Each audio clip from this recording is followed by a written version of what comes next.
नमस्कार दोस्तों, स्वागत है आपका हमारे चैनल पर। आज हम आपको एक ऐसी प्रेरणादायक कहानी सुनाने जा रहे हैं जो आपके जीवन में आत्मविश्वास की ताकत को समझाने में मदद करेगी।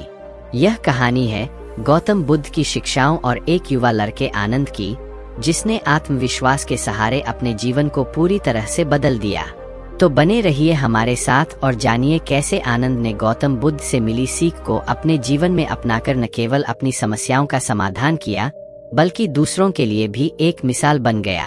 यह कहानी न सिर्फ आपको प्रेरित करेगी, बल्कि आपके आत्मविश्वास को भी नई ऊंचाइयों पर ले जाएगी। वीडियो को अंत तक देखें और अगर आपको हमारी कहानी पसंद आए तो इसे लाइक करें, चैनल को सब्सक्राइब करें और अपने दोस्तों के साथ शेयर करें। तो चलिए शुरू करते हैं आज की यह अद्भुत प्रेरणादायक कहानी। आत्मविश्वास की ताकत, गौतम बुद्ध की प्रेरणादायक कहानी। एक समय की बात है, एक छोटे से गांव में एक युवा लड़का रहता था जिसका नाम आनंद था।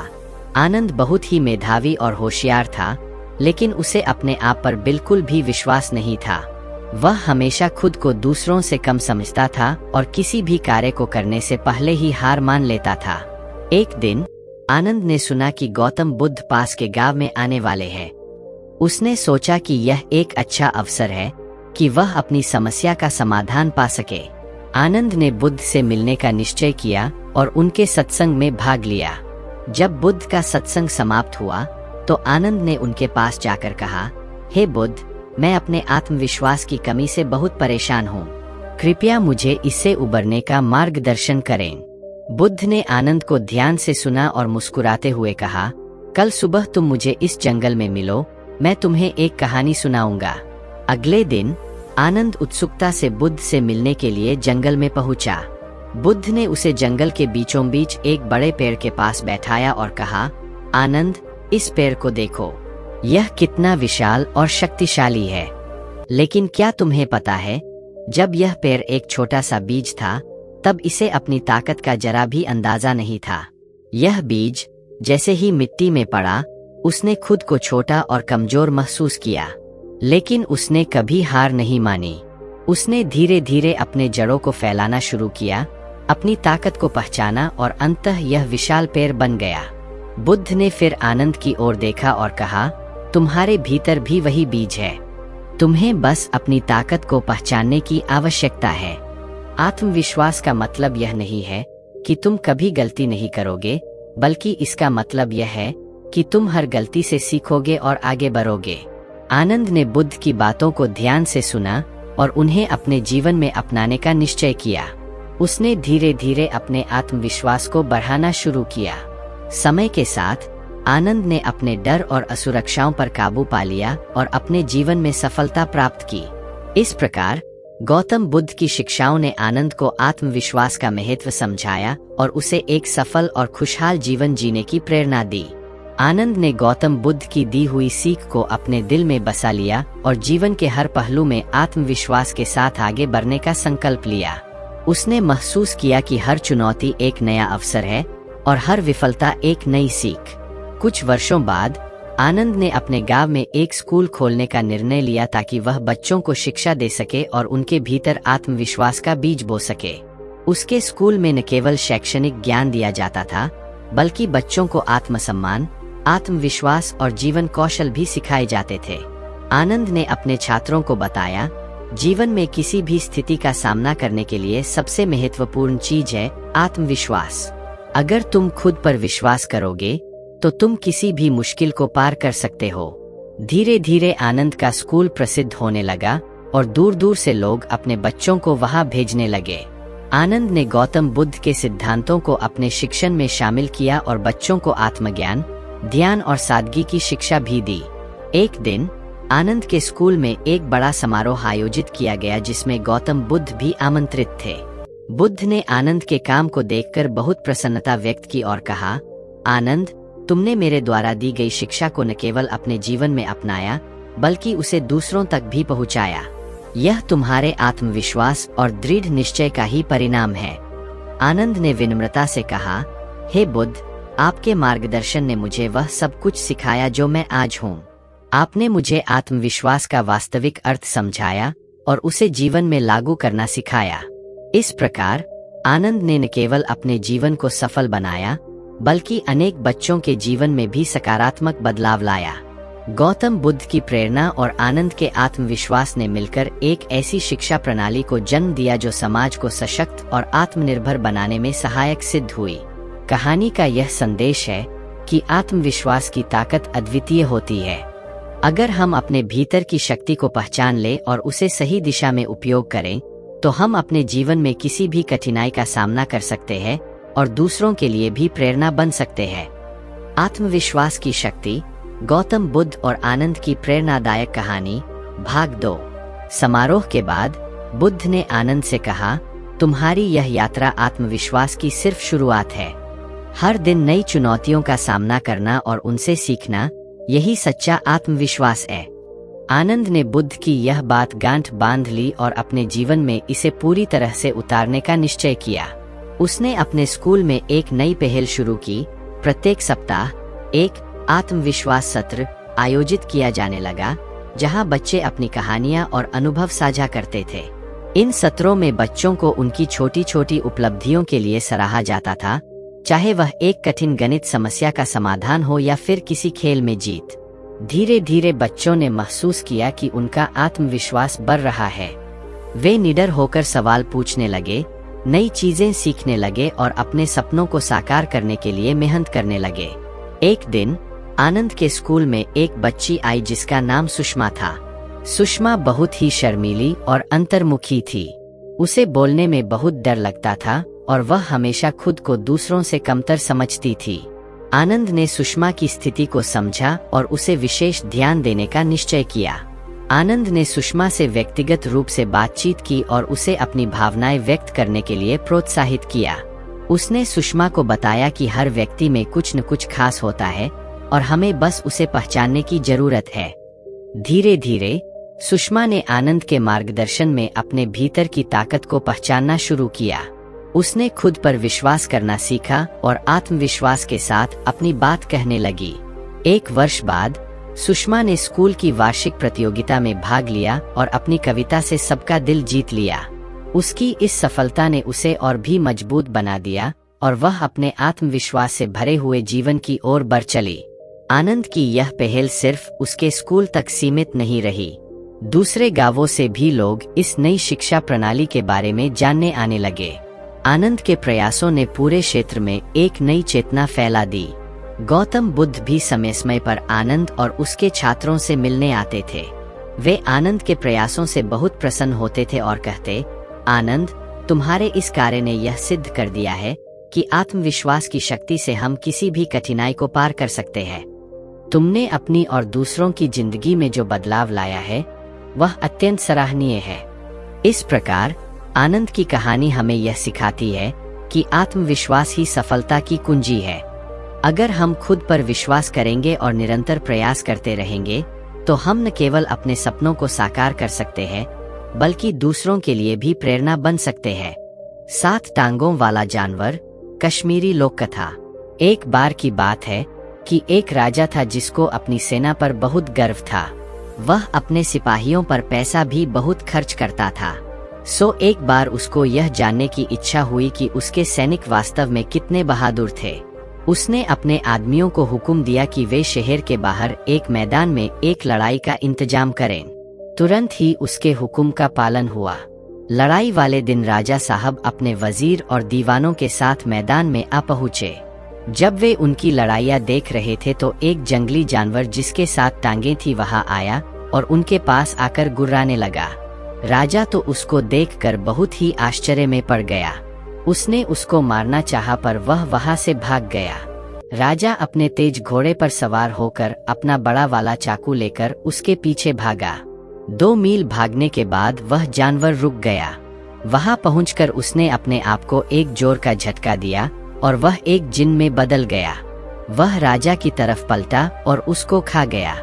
वजीर ने बड़ी वफादारी और लगन से राजा की 8 दिन तक खोज की पर उसकी कोई खबर नहीं मिली।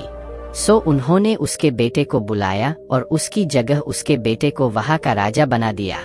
एक दिन राजा के बेटे को यह जानने की बहुत जोर की इच्छा हुई कि उसके पिता की मौत कैसे हुई थी। उसने यह बात अपने वजीर से पूछी। वजीर ने उसको सब बातें बता दी तो उससे सारा हाल सुनने के बाद उसने भी उसी जगह एक दूसरा शानदार लड़ाई का मुकाबला रखा जहां उसके पिता ने रखा था। नियत समय पर वह और उसके दरबार के सभी लोग वहां इकट्ठा हुए। उन लोगों को वहां पर आए अभी बहुत देर नहीं हुई थी कि वही 7 टांगों वाला जंगली जानवर वहां आ गया और उन सब पर भयानक रूप से गुराता हुआ वहां से चला गया। जब राजा के प्रधानमंत्री ने यह देखा तो वह बहुत जोर से हंस पड़ा। राजा ने उससे पूछा कि वह क्यों हंसा, तो वजीर ने कहा, हुजूर मैं इसलिए हंसा कि यह वही जानवर है जिसने आपके पिता को हमारे बीच से उठाया था। अच्छा ऐसा है क्या? तब तो मैं उसको जरूर मारूंगा, क्योंकि मुझे तब तक शांति नहीं मिलेगी जब तक मैं अपने दुश्मन को मार नहीं लूं। ऐसा कहकर वह भी अपने घोड़े पर सवार हुआ और उस जानवर के पीछे भाग लिया। वह जानवर उसको कुछ दूर तक उसी तरह भगा कर ले गया जैसे कि वह उसके पिता को ले गया था। वहां जाकर वह रुक गया, अपने आप को झंझोड़ा और अपने असली रूप में आकर राजा के ऊपर उछला। राजा यह देखकर डर गया और दिल से उसने भगवान से प्रार्थना की कि वह उसको उससे बचाए। भगवान ने उसकी प्रार्थना सुन ली और अपने एक देवदूत छह को उसके पास भेजा जो उसको यह बताए कि उसको इस जिन से कैसे बचना है। देवदूत ने राजा कहा, यह जिन सबसे ज्यादा ताकतवर जिन है। अगर इसके शरीर के खून की एक भी बूंद जमीन पर गिर गई और तब तक यह जिंदा है तो उससे तुरंत ही एक और ऐसा ही जिन पैदा हो जाएगा। फिर वह उछलकर तुम्हारे ऊपर कूद पड़ेगा और तुम्हारे शरीर के टुकड़े टुकड़े कर देगा। मगर तुम डरो नहीं। लो तुम यह 2 फल वाला तीर लो और इससे इस जिन की दोनों आंखें फोड़ दो। इससे यह नीचे गिर जाएगा और मर जाएगा। इस तरह से वह देवदूत उसको वह 2 फल वाला तीर देकर वहां से गायब हो गया। तीर से लैस होकर राजा आगे बढ़ा। वह उस जिन से करीब 40 मिनट तक लड़ा। आखिर में उसने अपना वह दोहरे फल का तीर उसकी आंखों में मार दिया जिससे वह मर गया। जब राजा ने पक्का कर लिया कि उसका दुश्मन मर गया है तो उसने अपनी तलवार निकाली और उसका सिर काट लिया। उसको उसने अपने एक तीर की नोक पर रखा और वापस महल की तरफ चल दिया। वहां जाकर उसने उसको अपने महल के 12,000 कमरों में से एक कमरे में रख दिया। उसने उस कमरे का ताला लगाया और उस कमरे की चाबी अपनी माँ को देकर उससे कहा कि वह उस कमरे का दरवाजा किसी भी हालत में न खोले।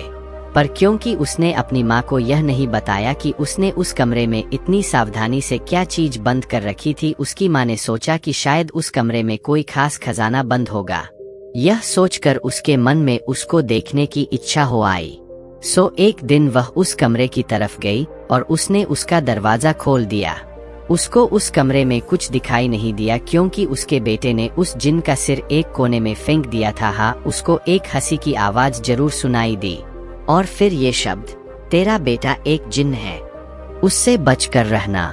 वह एक जिन है, किसी समय वह तुझे भी मार देगा जैसे उसने मुझे यानी तेरे पति को मारा है। अगर तू जिंदा रहना चाहती है तो तू उसको महल के बाहर निकाल दे। राजा की माँ ने पूछा, अरे यह आवाज कहाँ से आ रही है और यह तुम क्या कह रहे हो? वही आवाज फिर बोली, तू झूठ-मूठ बीमार बनने का बहाना कर और अपने ठीक होने के लिए उससे मादा चीते का दूध मंगवा। उससे कह कि वह यह काम करने के लिए खुद वहां जाए और उसको लेकर आए। अगली सुबह भारी और दुखी दिल से राजा एक जंगल की तरफ जाता देखा गया जहाँ चीते और दूसरे जंगली जानवर घूमते हुए देखे जाते थे। जल्दी ही उसको एक मादा चीता दिखाई दे गई जो अपने 2 बच्चों के साथ धूप में बैठी हुई थी। उसको वहां देखकर वह एक पेड़ पर चढ़ गया और वहीं से उसके एक थन में तीर मारा। इत्तेफाक से उसके उस थन में कई दिनों से बहुत दर्द हो रहा था क्योंकि उसके पास ही उसके एक फोड़ा हो रहा था।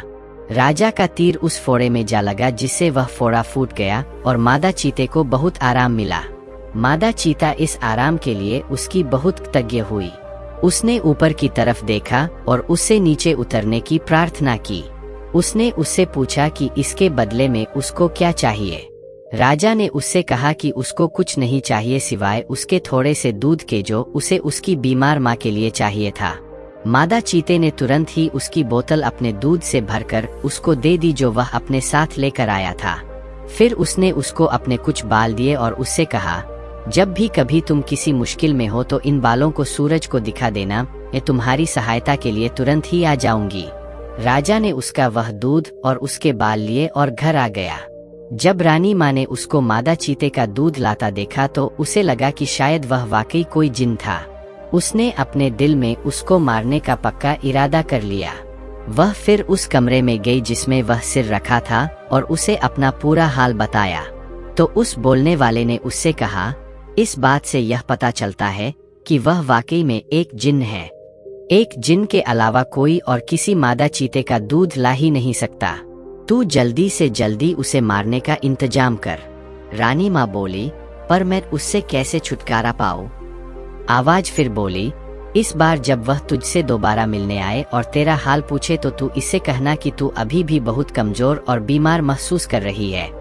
मादा चीते के दूध ने तेरे ऊपर कुछ ज्यादा असर नहीं किया, पर सुना है एक राजकुमारी है जो फला फला ऊंची पहाड़ी पर एक किले में अकेली रहती है।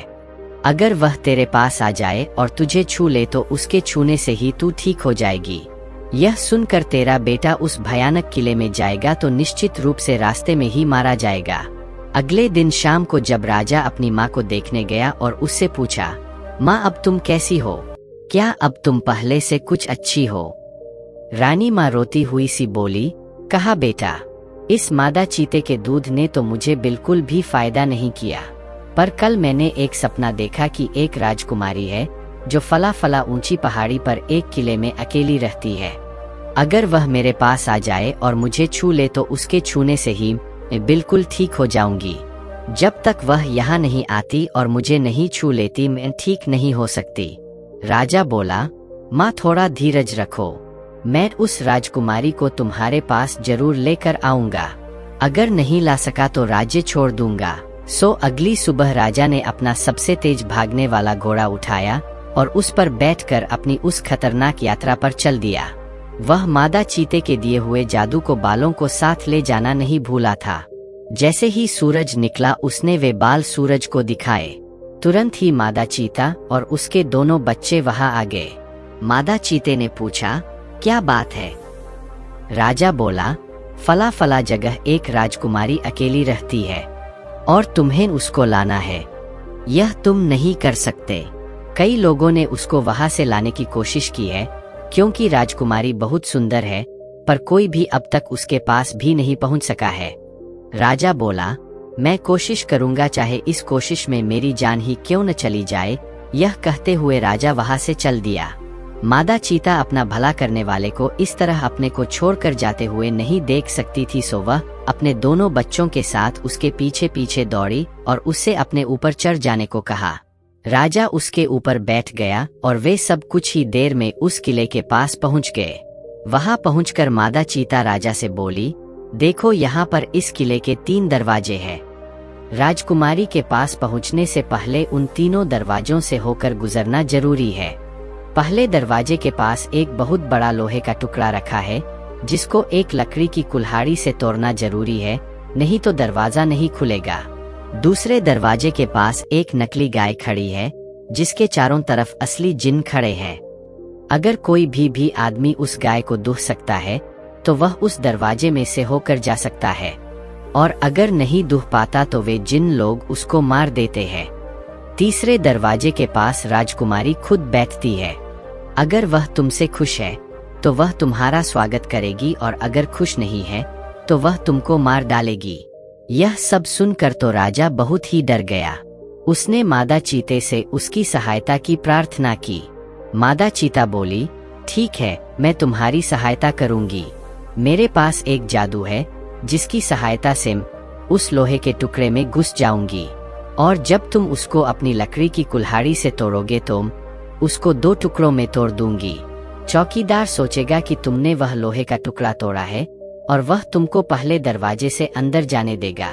तभी मादा चीते के दोनों बच्चों में से एक बच्चा बोला, और मैं उस गाय की मूर्ति में घुस जाऊंगा और उसको दूध देने पर मजबूर कर दूंगा, और उसके पास खड़े जिन्नों को जब तुम दूध दूह रहे होगे तो उनको तुमसे दूर रखने में सहायता करूंगा।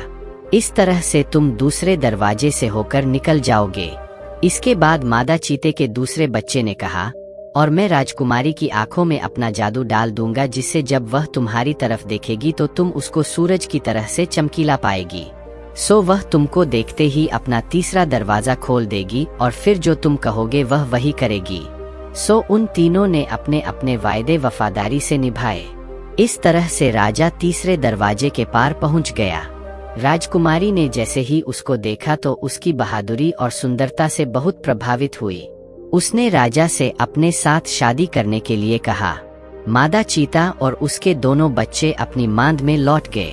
कुछ दिन बाद ही राजा राजकुमारी को लेकर राजमहल पहुंचा और जाकर माँ से बोला, माँ उस जगह को जाने वाला रास्ता बहुत खतरनाक था। मैं तो रास्ते ही में मर जाता अगर मादा चीता और उसके 2 बच्चों ने मेरी सहायता न की होती। भगवान को धन्यवाद दो कि सही सलामत वापस लौट आया। कुछ देर और बात करने के बाद उसने माँ को जिन के सिर के बारे में बताया कि वह उसके सामने सबसे पहले कैसे एक 7 टांगों वाले जानवर के रूप में प्रकट हुआ था, फिर कैसे वह उसको एक जगह भगा कर ले गया था, जहाँ जाकर वह अपने असली रूप में बदल गया, एक बहुत बड़े भयानक जिन के रूप में। वह उस पर कूदने को ही था, उसको मार कर खाने वाला ही था, जैसे कि उसने उसके पिता के साथ किया था। कि तभी भगवान के भेजे हुए दूत ने उसको बचा लिया। उसकी माँ तो यह सुनकर ताज्जुब में पड़ गई। वह बोली, बेटे तब तो मुझे धोखा दिया गया था। उस दिन की शाम को जब तुमने मुझसे महल की चाबियां मांगी थीं तब उसके कई कमरों को देखने गई। तब मैं एक ऐसे कमरे के दरवाजे पर आई जिसमें से मुझे हंसी की आवाज सुनाई दी। मैंने सोचा कि देखूं तो इसमें कौन हंस रहा है।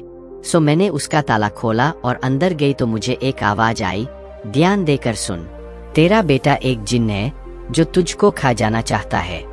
मैं तेरे पति का सिर हूँ। उसने मुझे मारा तो तू उसे मार दे, नहीं तो वह तुझे भी मार देगा।